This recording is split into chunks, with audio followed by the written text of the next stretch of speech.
Shalom Alaikum. Apa kabarnya? Kali ini kita akan membahas seorang pria gemuk, periang, berjanggut putih, sering dengan kacamata, menggunakan mantel merah dengan kera bulu putih, celana panjang merah putih, topi merah dengan bulu putih, dan sabuk kulit hitam dan sepatu bot.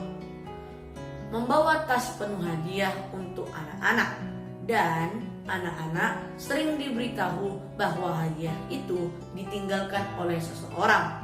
Selama perjalanan malam tahunnya keliling dunia dengan kereta luncur yang ditarik oleh 9 rusa terbang. Siapakah dia?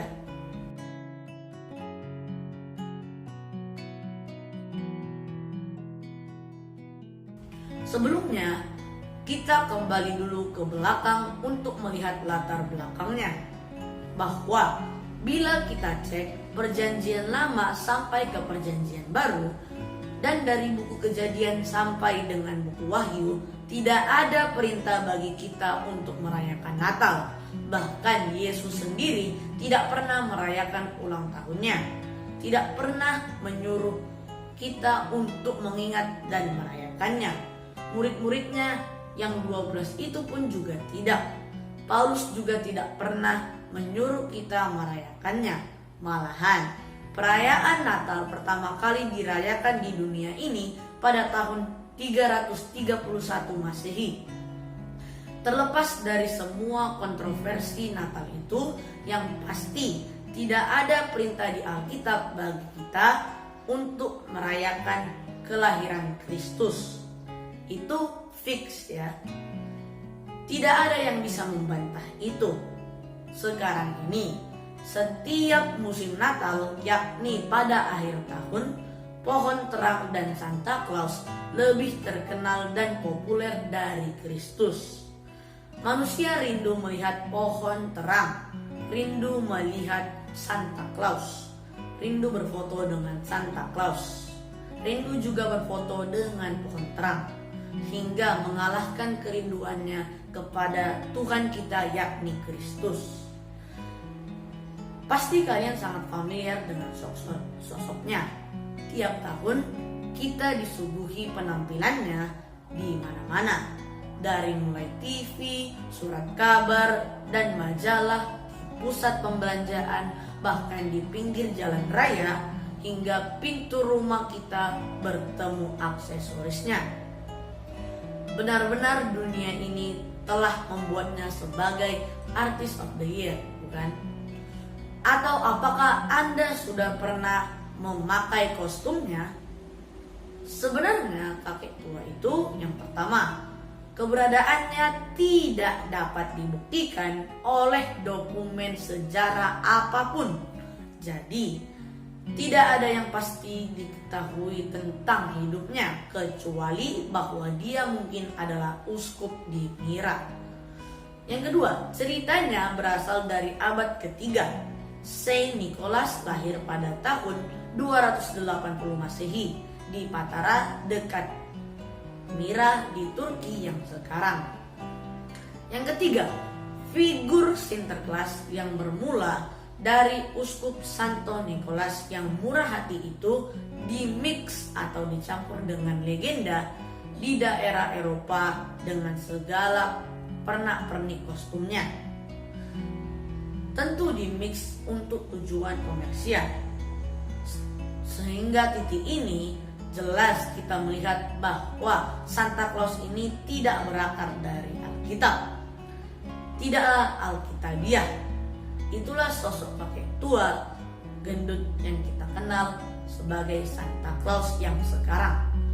Konon dikatakan tinggal di kutub utara bersama istrinya, Nyonya Claus. Pada malam Natal, Sinterklas lepas landas dari kutub utara dengan kereta luncur yang ditarik oleh 9 rusa membagikan hadiah ke rumah-rumah. Yang keempat, sejarawan percaya bahwa pemukim Belanda dan Jerman yang migrasi membawa tradisi itu bersama mereka ke Amerika. dari Eropa dibawa ke Amerika, dan sekarang kita lihat Santa Claus sudah menyebar ke seluruh dunia. Sekarang mari kita lihat apa kata Alkitab tentang kakek tua ini. Yang pertama, 1 Timotius 4 ayat 6-9. Demikianlah firman Tuhan. Dengan selalu mengingatkan hal-hal itu kepada saudara-saudara kita, engkau akan menjadi seorang pelayan Kristus Yesus yang baik, terdidik dalam soal-soal pokok iman kita dan dalam ajaran sehat yang telah kau ikuti selama ini. Tetapi jauhilah takayul dan dongeng nenek-nenek tua. Lihatlah dirimu beribadah. Latihan badani terbatas gunanya, tetapi ibadah itu berguna dalam segala hal karena mengandung janji baik untuk hidup ini maupun untuk hidup yang akan datang. Perkataan ini benar dan patut diterima sepenuhnya. Itulah sebabnya kita berjerih payah dan berjuang, karena kita menaruh pengharapan kita kepada Allah yang hidup, juru selamat semua manusia, terutama mereka yang percaya. Yang kedua, 1 Yohanes 2 ayat 15-17. Demikianlah firman Tuhan. Janganlah kamu mengasihi dunia dan apa yang ada di dalamnya. Jikalau orang mengasihi dunia, maka kasih akan Bapa tidak ada di dalam orang itu. Sebab semua yang ada di dalam dunia, yaitu keinginan daging dan keinginan mata, serta keangkuhan hidup, bukanlah berasal dari Bapa, melainkan dari dunia. Dan dunia ini sedang lenyap dengan keinginannya, tetapi orang yang melakukan kehendak Allah tetap hidup selama-lamanya. Yang ketiga, Galatia 4 ayat 9-10. Demikianlah firman Tuhan. Tetapi sekarang sesudah kamu mengenal Allah, atau lebih baik sesudah kamu dikenal Allah, bagaimanakah kamu berbalik lagi kepada roh-roh dunia yang lemah dan miskin dan mau mulai memperhambakan diri lagi kepadanya? Kamu dengan teliti memelihara hari-hari tertentu, bulan-bulan, masa-masa yang tetap, dan tahun-tahun. Akan khawatir kalau susah payahku untuk kamu telah sia-sia. Yang keempat, 1 Timotius 1 ayat 4-6. Ataupun sibuk dengan dongeng dan silsilah yang tiada putus-putusnya, yang hanya menghasilkan persoalan belaka dan bukan tertib hidup keselamatan yang diberikan Allah dalam iman. Tujuan nasihat itu ialah kasih yang timbul dari hati yang suci, dari hati nurani yang murni, dan dari iman yang tulus ikhlas. Tetapi ada orang yang tidak sampai pada tujuan itu dan yang sesat dalam omongan yang sia-sia. Yang kelima, Roma 12 ayat 2. Janganlah kamu menjadi serupa dengan dunia ini, tetapi berubahlah oleh pembaharuan budimu, sehingga kamu dapat membedakan manakah kehendak Allah, apa yang baik, yang berkenan kepada Allah, dan yang sempurna. Kita sudah berbicara tentang latar belakangnya, sudah juga melihat fakta Alkitab dan fakta saat ini dalam gereja. Baiklah ke depan agar kita yang mengaku sebagai ciptaan baru untuk tidak perlu mengajak ikon Sinterklas, baik gambar maupun aksesorisnya, untuk masuk ke dalam gereja. Mari kita usir dia dari ibadah di gereja.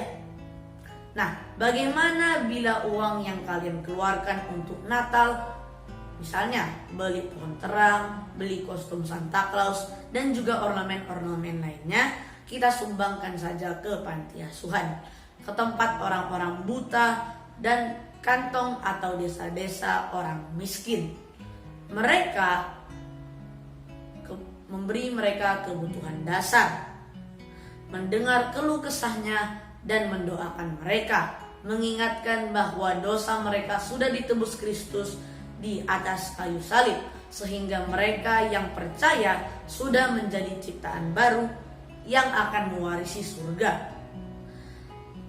mengingatkan mereka bahwa walaupun hidup mereka susah, tetapi yang pasti sudah ada harta mereka yang tersimpan di seberang langit yang biru, dan nama mereka tercatat sebagai pemiliknya di keabadian. Itulah kabar baik yang sesungguhnya. Itulah Injil itu.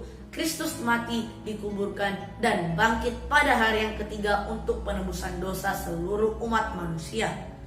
Dan setiap orang yang percaya dengan segenap hati akan terhindar dari api neraka yang abadi itu.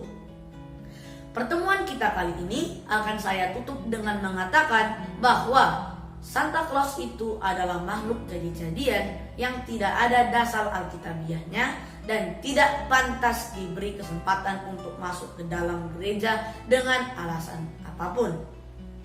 Amin saudaraku, God bless you.